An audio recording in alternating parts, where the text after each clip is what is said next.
이번 주간은 6.25 전쟁 국가 기념일이 들어있는 주간입니다. 오늘 아침 나라와 민족을 위해 고귀한 목숨을 바친 호국 영령을 추모합니다. 이제 군대 갔다 오신 분들은 백마고지 전투를 아실 텐데요. 사진 한 장 보시면요, 여기가 백마고지입니다. 6.25 전쟁 당시 대한민국 국군 제9보병사단이 중공군 38군 소속 3개 사단을 강원도 철원군 철원읍 서북방 395고지, 여기가 백마고지인데요, 여기서 격파한 전투로 1952년 10월 6일부터 15일까지 벌인 6.25 전쟁에서 가장 치열한 전투 중 하나로 기록되어 있는데, 나무들이 다 잘려나고 밑둥만 남아있죠. 그 다음 사진 보세요. 병사들이 이렇게 어디 몸 하나 숨길 수 없는 곳에서 총알바지로 죽어갑니다. 너무나 많은 사람들이 죽었어요. 20대 초반의 나이로 가장 건강하고 아름다운 그런 청년들이 총알에 맞고 몸을 움키며 신음하며 죽어가던 이 나라의 전쟁터. 그걸 생각해 볼 때 참 가슴이 뭉클하죠.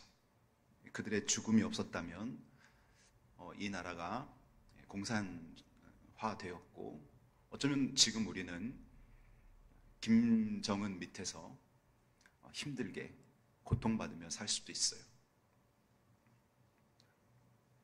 이번 주 저의 딸 나정이가 근무하는 논산 지역 어린이집에서 6.25 기념 국군 장병 감사 동영상 공모전에서 나정이가 동영상을 제작하여 올렸는데 대상을 받았다고 합니다.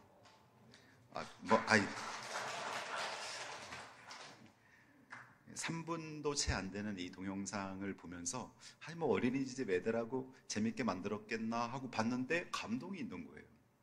그래서 제가 오늘 새벽에 우리 김양호 장로님 아들 김은철 형제한테 이 동영상을 보내주면서 힘내라 했더니 답장이 왔어요. 목사님, 동영상을 보고 너무 힘을 많이 얻어서 남은 기간 더 열심히 공부만 하겠다고.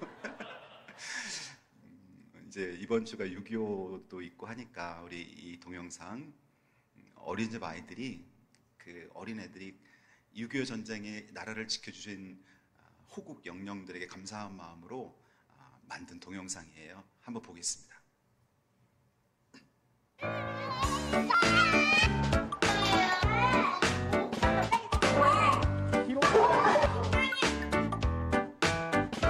평화가 뭔지 알아요? 함께 나누어 먹는 거예요. 사랑하는 거예요. 사이좋게 지내는 거예요. 사랑하는 거예요.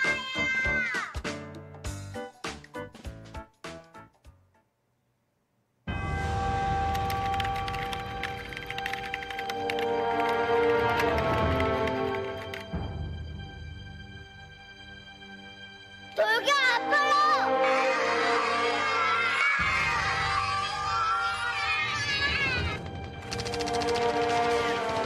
일어나, 우리 가족 국민을 지켜야지.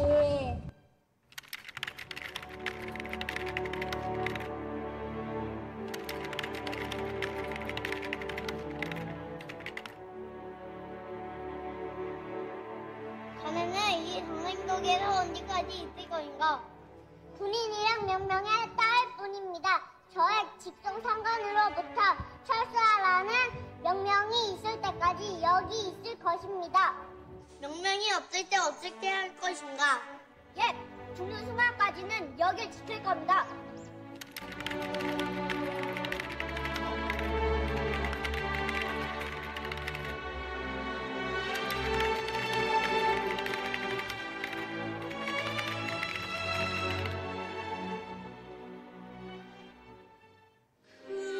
추위로 견뎌낸 나무의 뿌리가 덕분에 우리가 평안하게 지낼 수 있어요.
재밌게 만들었죠?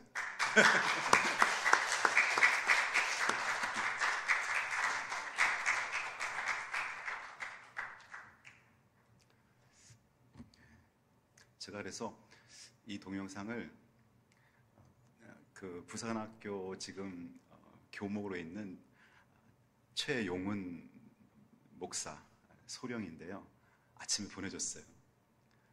거기서도 한번 군인들한테 보여주고 힘을 얻으라고. 여러분이 기도해 주셔서 제 아들 동범이는 저 뒤에 앉아 있는데요, 이번 주 이제 화요일 날 경기도 광주 55사단의 소대장으로 이제 부임하게 되었습니다. 이제 앞으로 박수까지 쳐주시니까 너무 쑥스럽네. 고생길이 열린 거죠. 늘 감사한 마음으로 열심히 살고 있습니다. 오늘은 성령 강림에 대한 설교 세 번째 시간으로 누가 성령을 받을 수 있는가, 그 자격에 대해서 살펴보겠습니다.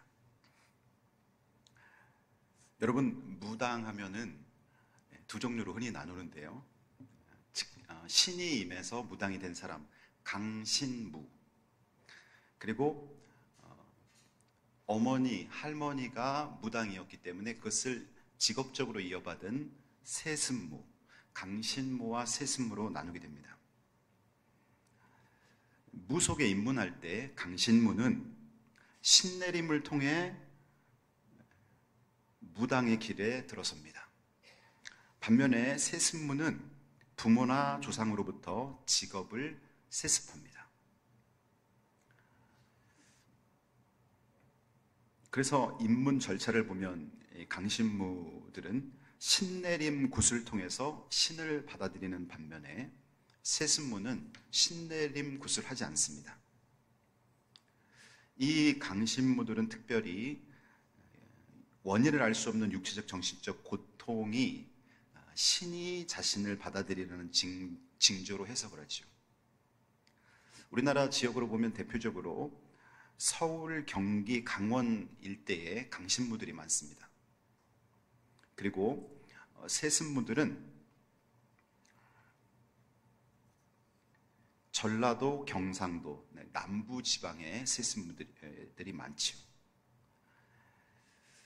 성경적으로 보면은 강신무 또 세습무 모두 악령의 역사로 보면서 신접, 영접 자체를 성경적으로 금지합니다. 신명기 18장 10절에서 12절에 보면 점치는 자나 기륭을 말하는 자나 무당이나 신접자나 박수나 초혼자를 너희 가운데 용납하지 말라.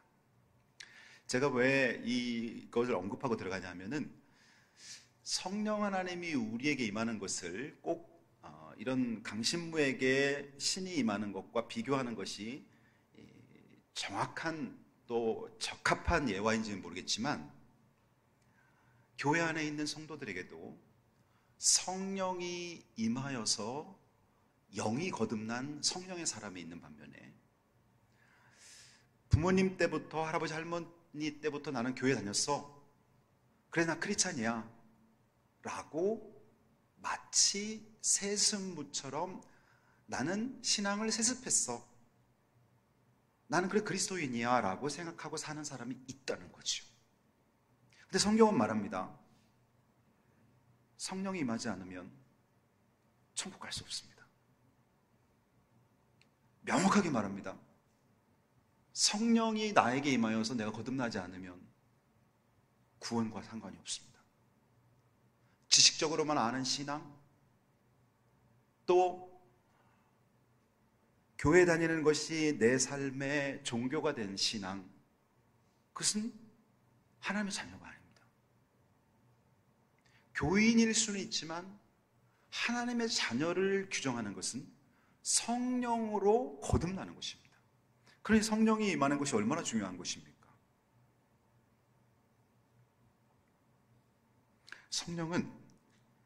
성령 체험은 특별한 사람이 아니라 모든 믿는 자를 위한 하나님의 약속이요 선물입니다. 오늘 본문에 보면 고넬료라는 사람은요, 유대인이 아니었어요. 이방인이었어요.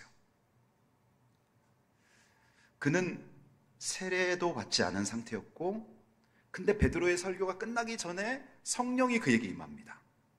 이 사건은 교회사에 있어서 매우 중대한 장면으로 손꼽히죠. 왜냐하면 유대인에게만 성령이 임하는 줄로 알고 있었어요. 이스라엘 백성들만 선택받은 민족으로서 하나님의 자녀인 줄 알았어요.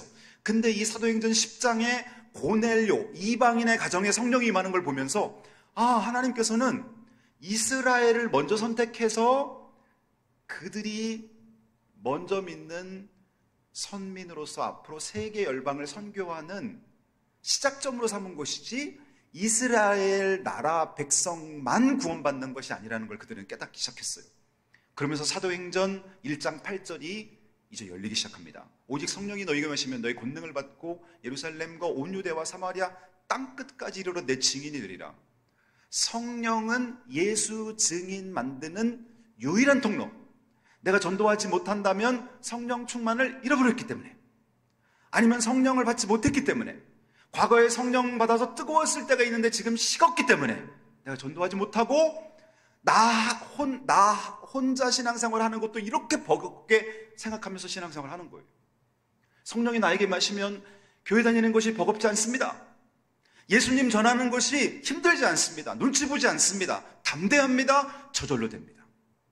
여러분, 사도행전을 읽어보십시오. 복음서를 읽어보십시오. 예수님의 제자들이 복음을 전하는 것이 어렵고 힘들었습니까? 저절로 됐던 사건인 것입니다. 저절로 된 사건이 나에게 그렇게 힘들게 느껴진다면 그것은 내가 성령 충만을 잃어버렸기 때문입니다. 아니면 세습적으로 교회 다니고 있는 데서 그쳤기 때문인 것이죠. 그럼 성령은 어떤 환경에서 임할까요? 내용적인 면에서 성령은 말씀을 들을 때 임하십니다. 오늘 본문 44절을 봅니다. 베드로가 이 말을 할 때에 성령이 말씀 듣는 모든 사람에게 내려오시니. 베드로가 뭔 말을 했다는 거예요. 지금 설교를 했다는 거예요. 근데 성령이 그 순간에 말씀 듣는 사람에게 내려왔다는 거예요. 그러면 베드로가 말했던 이 말은 뭘 지칭할 거예요? 바로 그 전구절 43절을 지칭하는 것이죠. 사도행전 10장 43절 베드로의 설교 내용입니다. 보십시오. 그에 대하여 모든 선지자도 증언하되. 그래서 그는 예수를 말하는 거예요. 그를, 예수를 믿는 사람들이 다 예수의 이름을 힘입어 죄사함을 받는다 하였느니라 라고 베드로가 지금 설교하는데, 그 말을 들은 고넬료를 비롯한 이방인들도 성령을 받는 거예요. 그러니 성령은 언제 임해요? 예수 십자가 복음을 들을 때 성령이 임하는 것입니다. 저도 중학교 2학년 겨울방학 때 제가 성령을 체험한 것을 어떤 환경에서 내가 성령을 받았는가 곰곰이 생각을 해보았어요. 부흥회가 열렸어요. 말씀을 너무 사모했어요. 부흥회 가서 말씀 듣는 것이 그렇게 즐거울 수가 없어요. 친구들하고 운동장에서 축구하는 것보다, 또 그 당시 그 어떤 놀이 문화보다도 부흥회가 열리면은 월요일 저녁부터 토요일 새벽까지 근 10번에 걸쳐서 말씀을 듣는데 한 번도 빠지지 않으려고 새벽에도 시계를 맞춰놓고 말씀 들으러 참석했어요. 말씀을 그리워했구나, 말씀을 좋아했구나, 예배를 즐겼구나, 사모했구나. 조건이 하나 딱 있다면 그거였어요. 그리고 그 당시 가재석이라는 목사님이 예수님의 십자가 보혈의 능력과 그 은혜에 대해서 설교를 하는데, 그걸 마치고 기도하는 중에 저는 성령이라는 단어 자체도 몰랐고 저는 방언이라는 단어 자체도 모르던 그 중학교 2학년 겨울방학에 성령이 저에게 임하셨어요. 그 조건은 뭐냐면은 십자가 복음이 선포돼야 된다. 그리고 듣는 자가 하나님의 은혜를 사모하며 예수님의 십자가 보혈의 능력을 믿어야 된다. 이 두 가지 조건이 이루어질 때 성령이 임하는 거예요. 지금도 마찬가지예요. 성령은 시대를 초월해서 계속 임합니다. 근데 이 두 가지 조건이 형성될 때 임하는 거예요. 설교를 듣거나 여러분이 성경을 읽을 때 십자가 복음과 하나님의 은혜를 묵상하며 예수님을 나의 주님으로 믿을 때 성령이 임합니다. 그러니 여러분, 사모해야죠. 성령을 사모해야죠.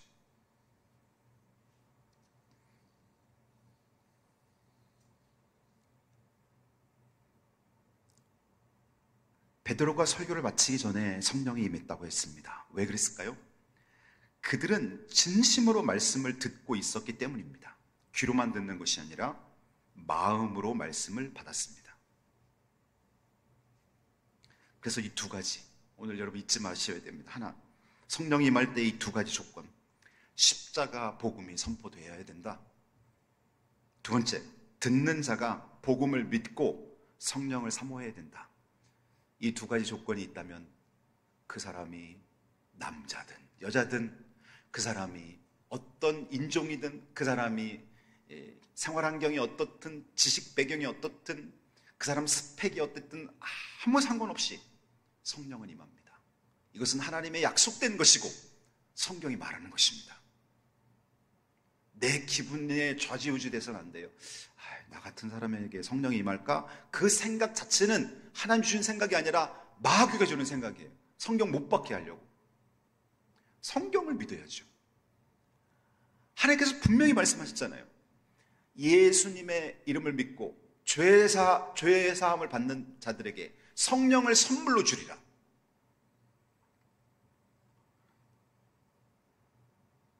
성령은 차별 없이 임하십니다. 45절에 보면 베드로와 함께 온 할례 받은 신자들이 이방인에게도 성령 부어 주심으로 말미암아 놀라니. 이방인에게도 성령 부어 주심으로 놀라니. 베드로와 함께 온 유대인 신자들은 깜짝 놀랐습니다. 왜냐하면 그들 마음속에는 아직 성령은 유대인에게만 임한다고 생각을 했어요. 이것이 바로 은연중의 차별의식입니다. 여러분, 교회 안에서 절대 차별의식 가지면 안 돼요. 왜냐하면 하나님 아버지께서 우리를 차별하지 않기 때문에 그런 거예요. 구원을 주시는 데 있어서 차별하지 않습니다. 과거에 여러분, 백인들은 자기가 병원에 죽어가면서도 흑인들이 헌혈한 그 피를 자기 몸에 넣지 않았다고 합니다. 그렇게 교만한 거예요. 잘못된 지식과 교만이 만들어낸 웃지 못할 이야기죠. 누구에게나 십자가 보혈의 능력의 복음이 선포되고 그 십자가의 은혜를 나를 위한 은혜로 받아들이면서 예수를 믿을 때 성령이 그 사람에게 임하게 됩니다. 성령을 사모하셔야 됩니다. 오늘날에도 마찬가지예요. 교회 오래 다닌 사람에게만 임하는 것이 아니고 봉사 많이 한 사람에게만 성령이 임하는 게 아닙니다. 사도행전 10장 1, 2절을 보시기 바랍니다. 가이사르에 고넬료라 하는 사람이 있으니 이달리아 부데라 하는 군대의 백부장이라. 군대 백부장이면 지금으로 말하면 군대에서 말하면 중대장 정도 되는 거예요. 중대장. 이 고넬료는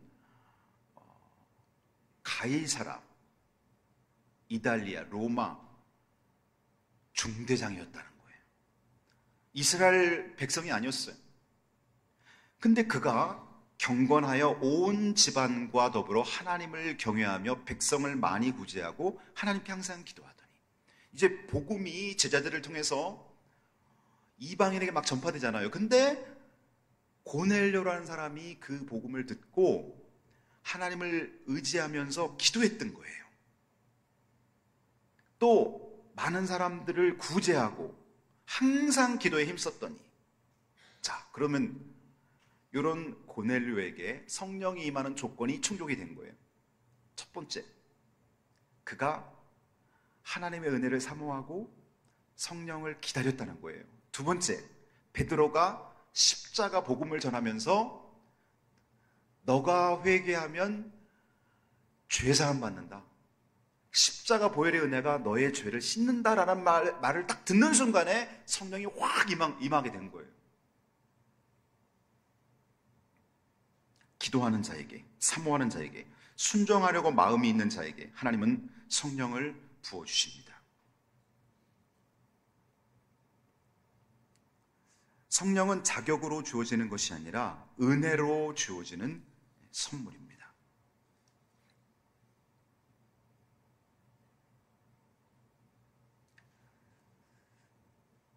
마지막으로요, 성령은 삶을 변화시킵니다. 성령이 임하자 고넬료 가족은 방언으로 말하고 하나님을 찬양하기 시작했어요. 이것은 단지 외적인 현상이 아니라 그들 내면 깊은 곳에서 일어난 변화의 증거입니다. 성령의 흔적이라는 말 들어보셨어요? 성령의 흔적, 태풍의 흔적. 자, 태풍이 지나가면요, 우리가 1년에 한두 번 또는 서너 번 태풍을 경험하잖아요. 태풍이 지나가면 흔적이 남아요. 어떤 흔적이 남냐면은 가로수가 막 쓰러진 게 생기고요. 또 이렇게 산과 간판이 한두 개씩 떨어져 있고요. 태풍이 지나가고 나면 흔적이 남단 말이에요. 성령이 여러분 인격을 지나가고 여러분 안에 머물면 흔적이 남아요. 어떤 흔적이 남을까요? 먼저 기도가 회복됩니다. 여러분, 과거에는 내가 청년 때는 그렇게 기도회도 열심히 다니고 그랬는데 어느 날부터 기도에 관심이 없어요. 기도를 안 하게 돼요. 기도를 안 해도 된다고 생각을 해요. 성령을 소멸했기 때문에 그런 거예요. 성령은 임하는 순간부터 하나님하고 친밀하게 딱 붙여줍니다. 그걸 뭘로 붙여주냐면 말씀과 기도로 붙여주는 거예요. 성령이 임했는데 기도가 뜸해진다? 그런 경우는 없어요. 성령이 오시면 나로 하여금 기도를 하게 하는데 하루 종일 삶 자체가 기도가 되는 거예요. 그냥 묵상하고 기도하고, 일하면서 묵상하고, 버스 타고 지하철 타면서 기도하고, 중얼중얼 사람과 대화하면서도 중요한 시간에 내가 하나님과 교류하면서 대화를 이끌어갑니다. 기도가 회복돼요. 이게 성령의 흔적입니다. 두 번째는 죄를 멀리하게 만듭니다. 성령은 거룩한 영이잖아요. 홀리 스피릿. 예수님의 십자가 보혈로 나를 쫙 발라주잖아요. 저는 설교하기 전에 늘 이 앞자리에 앉거나 여기 앉을 때 제가 의도적으로 묵상하는 게 있어요. 예수님의 보혈을 큰 양동이로 제 머리에 부어주옵소서. 그리고 그걸 묵상하는 거예요. 예수님의 그 십자가의 보혈이 머리부터 쫙 돼서 제 혀와, 오늘 제가 말을 전해야 되니까 제 혀와 입을 예수님의 보혈로 덮고, 내 마음을 덮고, 내 손발의 발자취에서 하나님께 원치 않는 것들을 보혈로 푹 적시는 생각을 의도적으로 해요.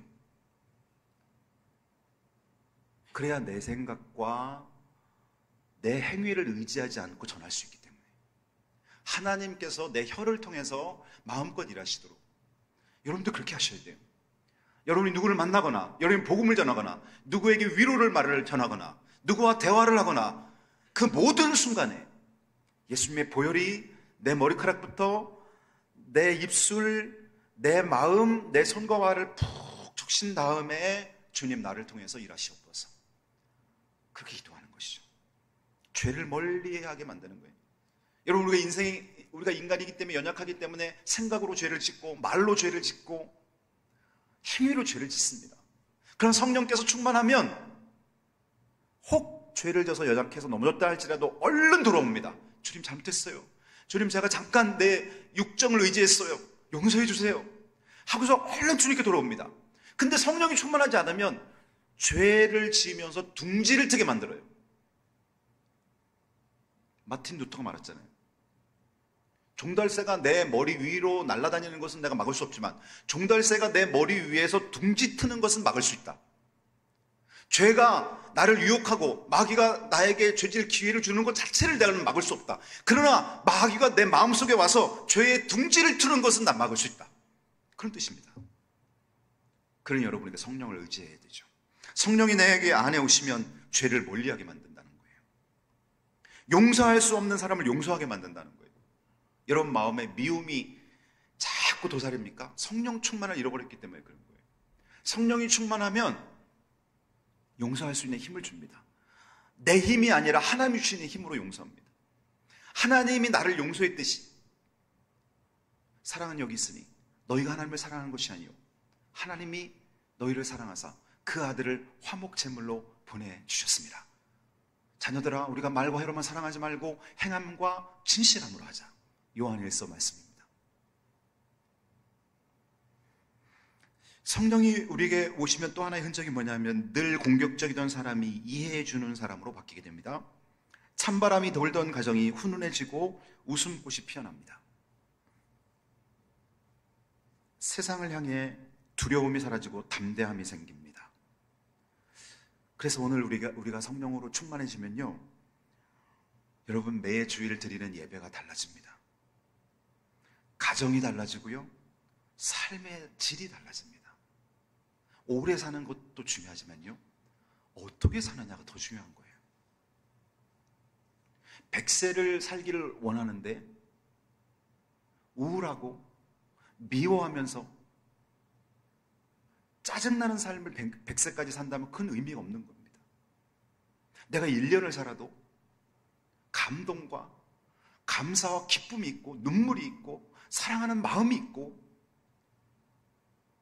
내 입에 기쁨으로 전할 수 있는 복음이 있는 삶을 살아야죠. 그것이 바로 성령의 역사인 것입니다. 최선주 자매가 신창용 형제를 2주 전에 전도했어요. 신창용 형제 저기 있네요. 주중에 우리 창용 형제가 저한테 문자를 보냈어요. 목사님, 저 세례 받고 싶어요. 제가 새가족한테 이런 문자를 목회하면서 처음 받아봤어요. 제가 너무 기뻐가지고, 원래 우리 교회는 부활절과 성탄절에 세례를 베푸는데 제가 추수감사 주일날 세례식을 기획해 보겠습니다 그랬어요. 제가 추수감사 주일날.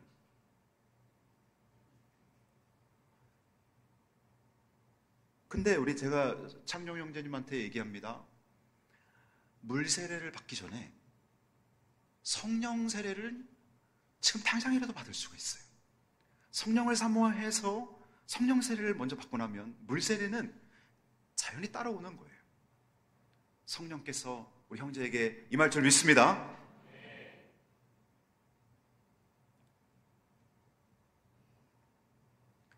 오늘 말씀을 맺습니다. 본문 마지막에서 베드로는 이렇게 말합니다. 이 사람들이 우리와 같이 성령을 받았으니 어찌 물로 세례를 베품을 금하리요? 이 말이 무슨 말이에요? 성령을 받은 것이 진짜 변화의 시작이라는 거예요. 구원의 확실한 증거라는 것입니다. 사랑하는 이수교의 모든 성도님들이 유치부부터 아동부, 청소년부, 청년부 1위까지 성령의 사람이 되기를 간절히 소망합니다. 기도하겠습니다.